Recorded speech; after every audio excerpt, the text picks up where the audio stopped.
তো এমন কোনো কাজ করেন না যার দ্বারা আপনাকে মানুষ ঘৃণা করে অথবা মানুষ আপনাকে নিয়ে সমালোচনা করে। আসসালামু আলাইকুম এভরিওয়ান। আজকে কিন্তু ফাইনালি চলে আসছি কুয়াকাটায় আসছি এমন এক ব্যক্তির কাছে। এই যে ব্যক্তিটা আপনি দেখতে পাচ্ছেন যে রোস্টার, যিনি রোস্ট ভিডিও বানান। এই বাইরে কিন্তু আমি বলে আসছিলাম যে আমরা গত ট্রিপ বরিশালে কন্টেন্ট ক্রিয়েটর মেলা গেছিলাম, তখন বলে আসছিলাম যে ভাইটি মোরে লইয়া একখান রোস্ট ভিডিও বানাইন, কিন্তু ভাইটি আমার রোস্ট ভিডিও বানায় নাই। আমার রোস্ট ভিডিও কেন বানায় নাই, কি কারণে বানায়, আর আমরা রোস্ট ভিডিও কেন বানায়, হ্যাঁ সব মিলেই, আর এই কুয়াকাটা দেখেন সব মিলেই কিন্তু আজকে ভাইটি ওরফে শাওন ভাইয়ের কাছ থেকে জানবো। আসসালামু আলাইকুম ভাই। ওয়ালাইকুম আসসালাম। ভাই কেমন আছেন? ভালো আছি, আপনি ভালো আছেন? আলহামদুলিল্লাহ ভালো আছি। আমি আপনাকে বলছিলাম যে আমাকে নিয়ে একটা রোস্ট ভিডিও বানান, আপনি আমাকে নিয়ে রোস্ট ভিডিও বানান নাই কেন? আপনাকে নিয়ে রোস্ট ভিডিও বানাবো, আমি মূলত যাদের নিয়ে রোস্ট ভিডিও বানাই তারা সোশ্যাল মিডিয়ায় অত্যন্ত সমালোচিত। এখন আপনি তো এমন কোনো কাজ করেন না যার দ্বারা আপনাকে মানুষ ঘৃণা করে অথবা মানুষ আপনাকে নিয়ে সমালোচনা করে। আমি যতটুকু শুনছি আপনি মানুষকে হেল্প করেন, অসহায় মানুষদের পাশে দাঁড়ান, এই টাইপের ভিডিও করেন। তো এখানে যদি আমি আপনাকে রোস্ট করি, অডিয়েন্সই তো আমারে গালি দিবে। তো রোস্ট ভিডিও হচ্ছে যারা আর কি অশ্লীলতা ছড়ায়, বিভিন্ন টাইপের ভিডিও বানায়, যারা অত্যন্ত সমালোচিত, অডিয়েন্স তাদের অপছন্দ করে, তাদের নিয়েই মানুষ মেক করে। এছাড়া তো ভালো কন্টেন্ট ক্রিয়েটারদের রোস্ট করে না কেউই।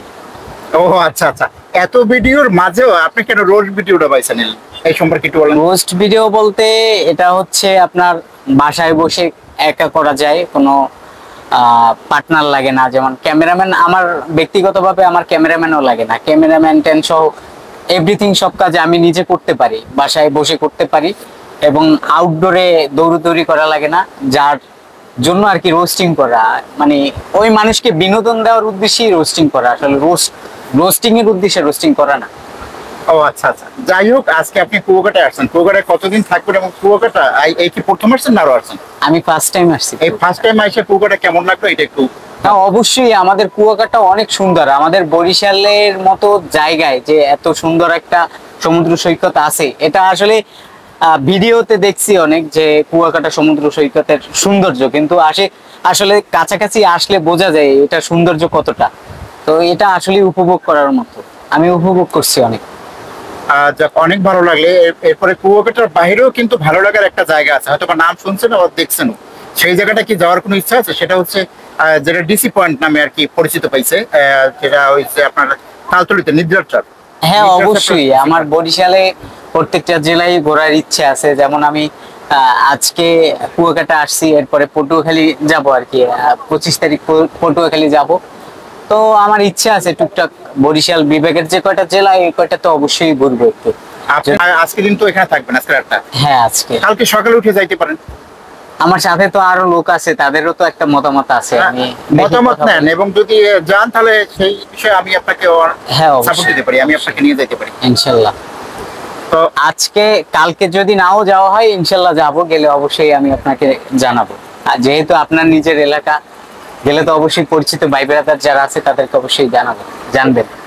অন্নদান মূলত আমি ভাই যখন আসছে তখন আমি ভাইকে জিজ্ঞাসা করছি যে আসলে ভাই আপনি কি টাইপের ভিডিও বানান। তো ভাই বলল যে অসহায় অনেক বয়স্ক মানুষ আছে, যারা দরিদ্র, এরপরে অনেক ধরনের অসহায় মানুষ আছে, তাদের পাশে থাকার চেষ্টা করে, এবং তাদের যে অসহায়ত্ব, যে জীবনযাপন, এইটা সে সোশ্যাল মিডিয়ায় মানুষের সামনে তুলে ধরার চেষ্টা করে, যেটা আসলে ভালো কাজ, এক ধরনের ভালো কাজ। আমি এটাকে উৎসাহ দিচ্ছি। আর আপনারা এই ধরনের কাজ তো সোশ্যাল মিডিয়ায় অবশ্যই সবাই সাপোর্ট করে। আপনারা ভাইকে যারা চিনেন জানেন, তারাই জানেন ভাইয়ের ভিডিও কোয়ালিটি কতটা সুন্দর হয়। তার পাশে থাকবেন, তাকে একটু সাপোর্ট করবেন, যাতে সে আরো বড় কন্টেন্ট ক্রিয়েটর হয়ে উঠতে পারে। এর ফাঁকে আরেকটা কথা আমি বলে রাখি, সেটা হচ্ছে আপনার মতো একজন গুণী মানুষ আমার পেজে অবশ্যই মানুষ দেখবে। তখন যখন আমার ভিতরে ঢুকবে, মানে পেজের ভিতরে ঢুকবে, তখন দেখবে যে ভালো কাজের পাশাপাশি কিছু ফানি ভিডিও কিছু আছে। তখন হয়তো বা বলবে কি শাওন ভাই কি বললো, আর কি ভিডিও দেখি, শাওন ভাই তো বললে আসলে এটা তো হচ্ছে সম্পর্কে আমি একটু বলে রাখি। সেই সম্পর্কে হচ্ছে আমি যখন সামাজিক কাজগুলো করি, তখন হচ্ছে মানুষ আমাকে এটা দেখি, এটা পছন্দ করে না, ভিডিওগুলো তেমন একটা দেখে না ভিডিও হচ্ছে আমি কিছু ফানি ভিডিও যেমন নাটক, পরে হচ্ছে শর্ট ভিডিওগুলো মেয়ে নিয়ে এরকম কিছু ভিডিও করছি। আশা করি সামনের দিকে যাওয়ার জন্য, কারণ হচ্ছে আমি ভালোটা দিতে চাই, পাবলিক কোনো নিতে চায় না। পাবলিক যদি ভালোটা নিতে চায় সেক্ষেত্রে ভালোটা দিব অবশ্যই।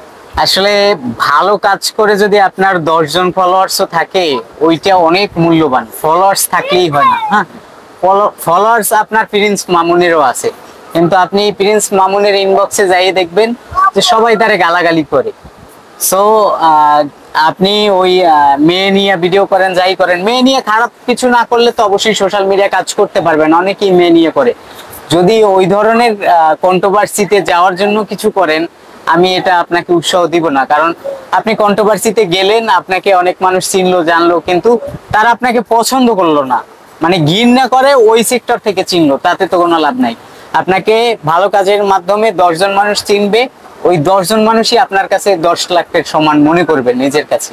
আর সবসময় ভিডিও যে দিতেছেন, আমার স্থান থেকে আমি বলবো, আমি যতটুকু সোশ্যাল মিডিয়ায় ছোট একজন কন্টেন্ট ক্রিয়েটর, স্থান থেকে বলবো যে এই সেক্টরে আমি দেখছি যে যারা লাইকে থাকছে এবং যাদের মনোভাব ছিল যে না আমি এখান থেকে কিছু করবই, তাদের মাঝে যদি ট্যালেন্টেড কিছু ট্যালেন্ট নাও থাকে, তারপরও তারা একটা সময় যাই আর কি ভালো কিছু করছে।